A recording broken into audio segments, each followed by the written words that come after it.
Evening is Mansi Dave, and we're getting you all the market updates. And the biggest news on top of the line is, of course, that all eyes are now waiting and watching out for what the RBI outcome is going to be, which is widely expected to hold rates steady this time. A Reuters poll shows nearly 3 out of 4 economists see no change, though a few still pencil in a 25 bips rate cut. The consensus now is that any easing will come only in early 2026. We caught up with Pranjul Bhandari, who's the Chief Economist, India, HSBC Securities Capital Market, who's joining us to weigh in more on that.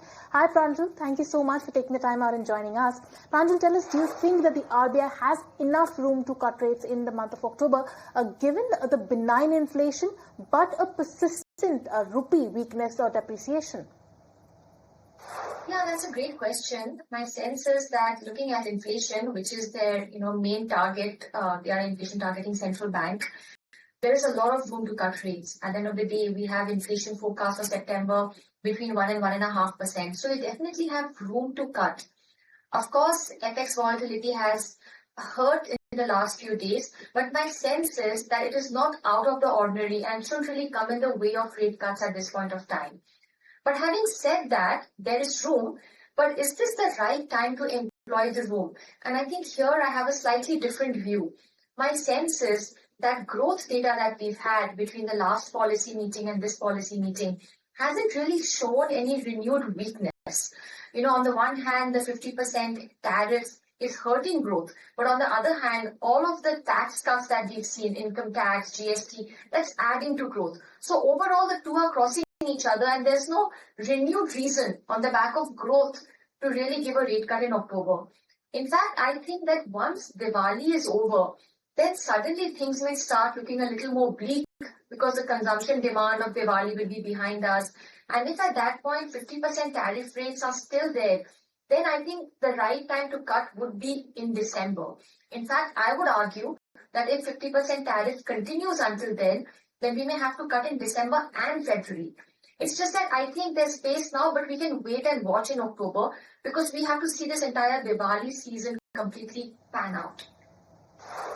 Absolutely. Pranjul, talking about the economic indicative actions and the indicators of the economy, with CPI expected to edge up in coming months, how restrictive do you see the current real rates?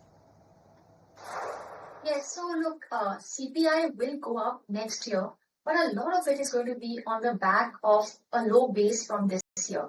So it's just going to be a statistical reason, base effects, because of which inflation will rise.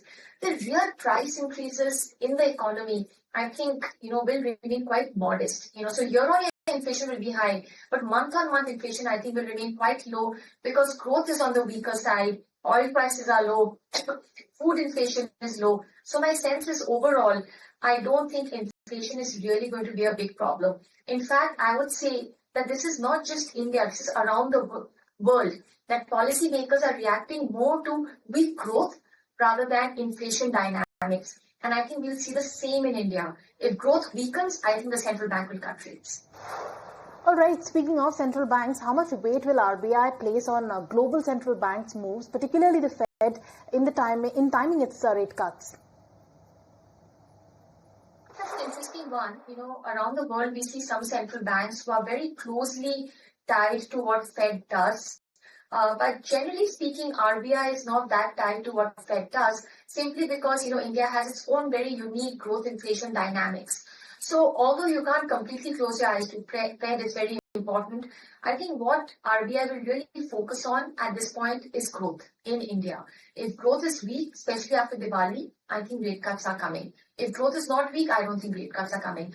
So Fed, I think, will play a slightly small role for Indian policy making. Okay, and looking ahead to 2026, do you expect the RBI to move quickly on rate cuts, or will it be more of a slow, step-by-step easing cycle, according to you? There are just so many ifs and buts out there. I would say we are staring into a binary situation. If the 50% tariff on us by the US goes away and it's halved to about 25% or so, then I think the case for rate cuts can be quite weak. But if the 50% tariff remains, then I think the growth drag in our economy can be quite large and there could be space for substantial easing. I would say at least 2 rate cuts, and I would say I'll place it around December and February at this point of time. Pranjul, thanks so much for joining us and weighing in. All eyes on the MPC meet outcome. But with that, it's a wrap on this edition of Markets at Noon. Mansi and I will take your leave. Thank you so much for tuning in. Don't go anywhere. Market action continues in each now.